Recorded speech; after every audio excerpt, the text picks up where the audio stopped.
Welcome to Nasdaq Trade Talks, where we meet with the top thought leaders and strategists in TradFi, digital assets, technology, and financial planning. I'm your host, Jill Malandrino, and higher taxes, no matter who wins November, could be reality for Americans as the Tax Cuts and Jobs Act will unlikely be extended without modifications, regardless of who wins the national election in November. Joining me on the desk at the Nasdaq market site to discuss what stands to change and strategies for tax planning is James Sahagian, Managing Director, Ramapo Wealth Advisors, an affiliate of Steward Partners. We have Craig Ferrantino, President of Craig James Financial, and Jessica Perna, Partner at Partner Tax with EY. It is great to have everyone with us. Welcome to Trade Talks. Welcome to MarketSite. Let's go around the horn here first, James, starting with you, and just give us a brief overview of where you sit within the financial ecosystem. Sure. James Sahagian, Managing Director and Certified Financial Planner with Ramapo Wealth Advisors. Been an advisor for 25 years, mostly working with the mass affluent, and 85–90% of my clientele are individual investors. Right. And Craig? I'm a certified financial fiduciary, certified wealth strategist. This is a big topic, so I'm excited to be part of it today.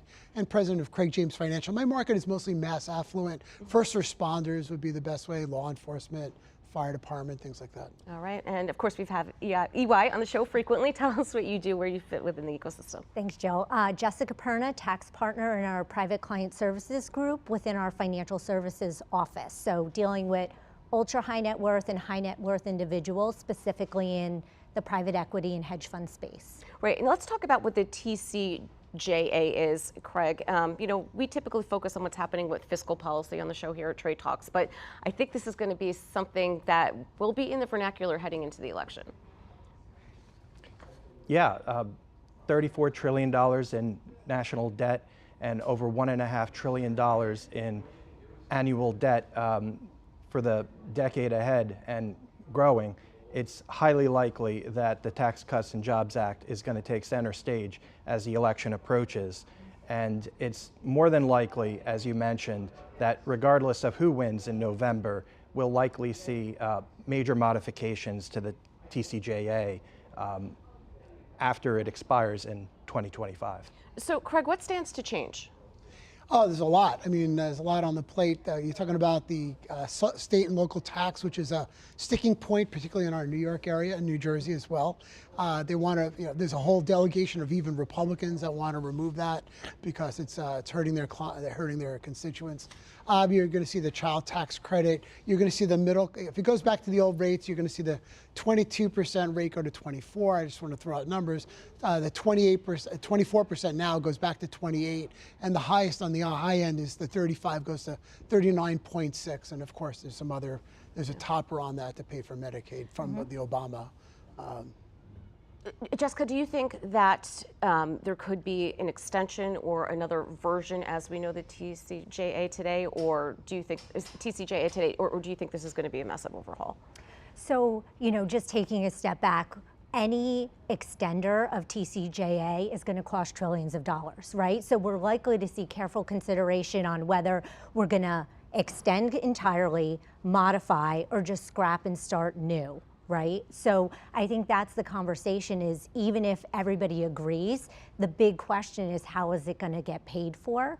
So I think we're likely to see something change, some modifications here or there, but then discussions talking about, well, how can we pay for it and what else can we do to get those funds to extend certain parts of it? Well, it almost sounds like an extension is what's going to have to happen. I feel like we have a hard time legislating virtually everything, and this is one of the biggest talking points when you think about what Republicans and what Democrats want, for better or for worse. So it almost seems as if an extension is the most likely scenario. I don't think it's the most likely scenario. Actually, I think it's more of a modification or nothing gets done at all. Because remember, we need action to extend, right? It'll sunset automatically if nothing gets done. Okay, so Craig, how will this impact Americans, the average taxpayer? Oh, it's going to certainly hurt the mass affluent, which is the middle class. They're going to see their numbers go up quite a bit. I'm going to take issue a little bit with Jessica's point. She's saying, there's two parts of a government. There's revenues. We've taken in the most revenues in our history under the Tax Cuts and Jobs Act, and then there's also expenses. And I think the problem is, in your bleak outlook, I think there's no discussion of expenses on the government side. We're starting to get some cuts now We'll see what happens in the future, but I still think that you can't just keep raising every year when you have interest rates, which is costing the U.S. government that $1 trillion is going to add another trillion every 100 days to the debt. So that's huge, and that's going to, you just look at the projections by the CBO for 2028, you're going to see what the debt's going to be in the high 40s. So they really need to start to look at expenses as well. Especially they have to service that debt. That's right. At a higher interest rate, it's costing them a lot more money. Right. Well, it's actually exceeding the defense budget for this year. Yeah, I mean, that's a number that's hard to wrap your head around, but particularly in New York and New Jersey area of which you guys service, I mean, look at salt. That took away a lot of deductions for us. I mean, thinking about it now as we're doing our taxes, which are due shortly, but it seems as if the middle to upper middle class within this area is just getting hammered.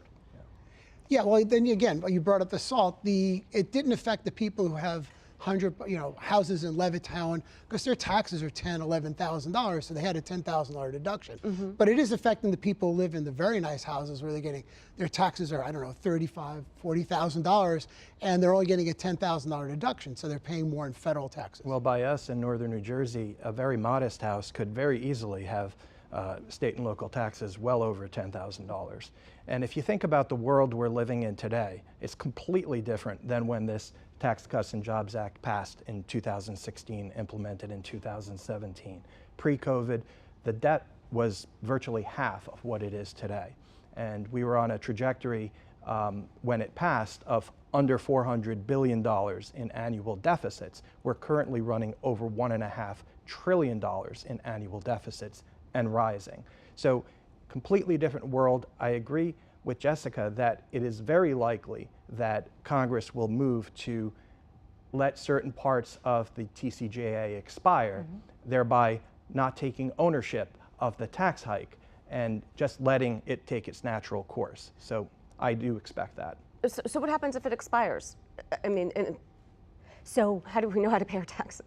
So that, one of the things is knowing the provisions that are going to expire and being prepared and doing something now in order going forward to take advantage of that. So Craig had indicated that the ordinary rate is going to go up from 37% to 39.6%. So just keep in mind that's wages, interest, short-term capital gains. So what can you do now? For example, accelerate income at these lower historical rates. So that's something that you would say, if it's likely those rates are going to go up, then how do I bring income into my tax periods now in order to benefit from that and not bring it in later? Right. So an example of that could be converting your traditional IRA or former 401k to a Roth IRA. And what that happens is you take existing money, you roll it over into a Roth IRA, you pay the tax now at the ordinary rate, which is 37% at the highest marginal bracket, take the tax now, and that grows tax-free in retirement when the rate could be higher. Yeah. Right. We often advise our clients, especially our younger clients in their 20s, 30s, and 40s.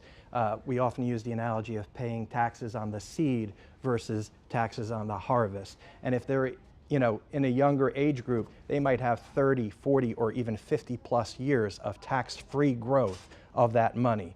A very powerful financial planning tool. Well, the obvious question is, I probably should have asked this at the top, when do these expire? Is at the end of December 31st?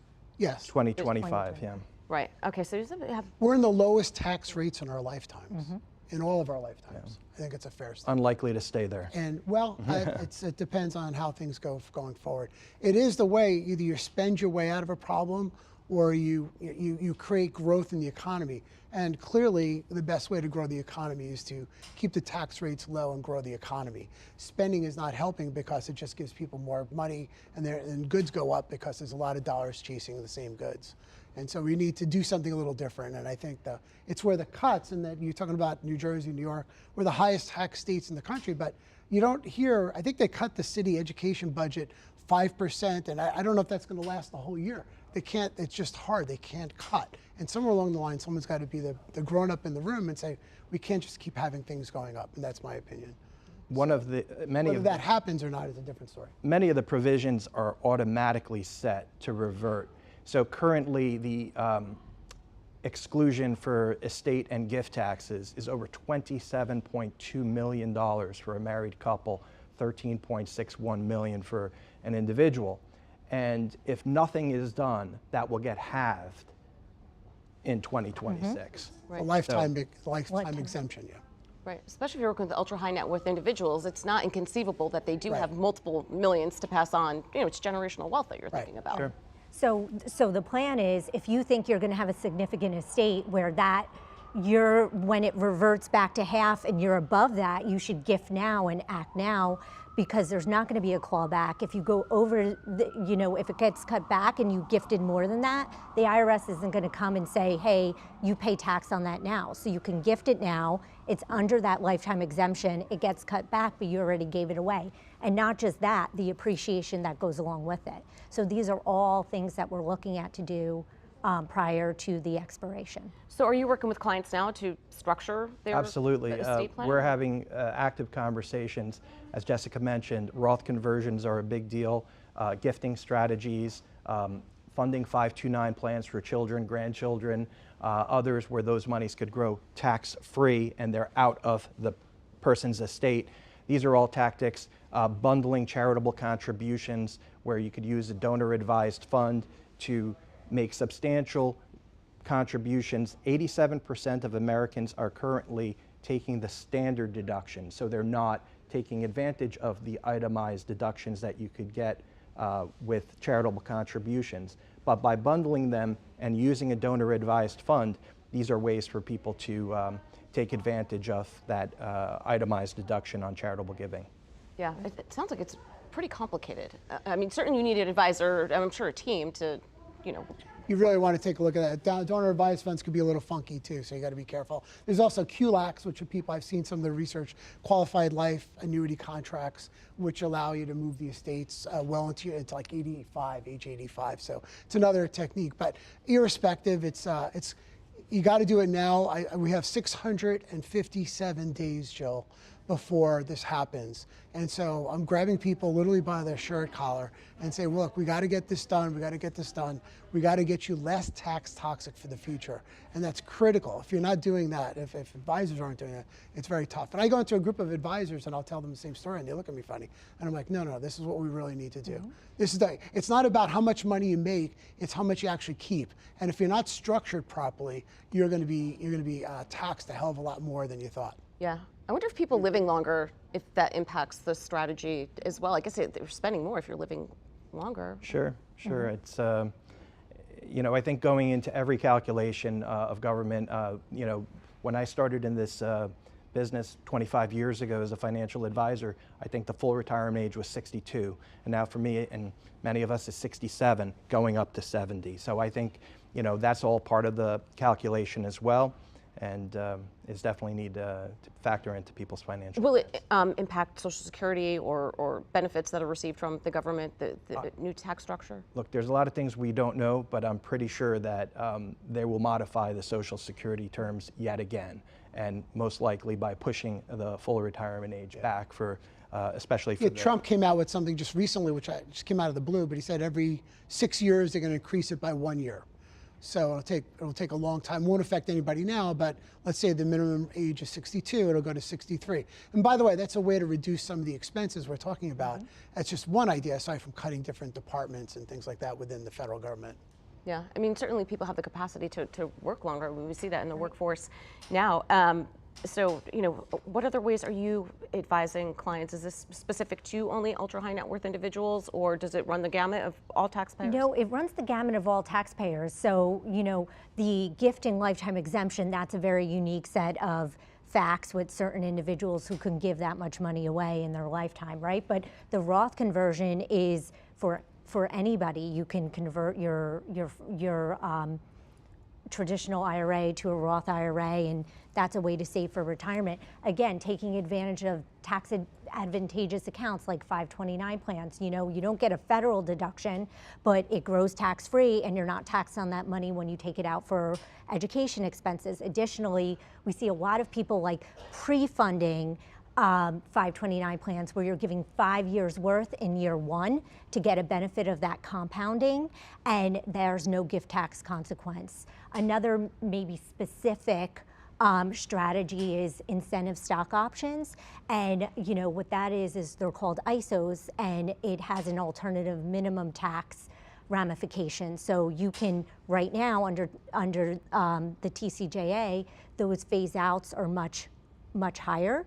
So you can actually exercise your ISOs for alternative minimum tax now, pay less tax, and then later on, if you didn't do that, you'd be in the alternative minimum tax. So that's a strategy very specific to a certain type of people. So there's many things you could do. So I would encourage everybody to talk to their tax advisor if they want to take advantage of anything before these sunsets happen. Can we just have a flat tax? This seems so complicated. Or a VAT, right? Right, Yeah. right. Value-added. Yeah.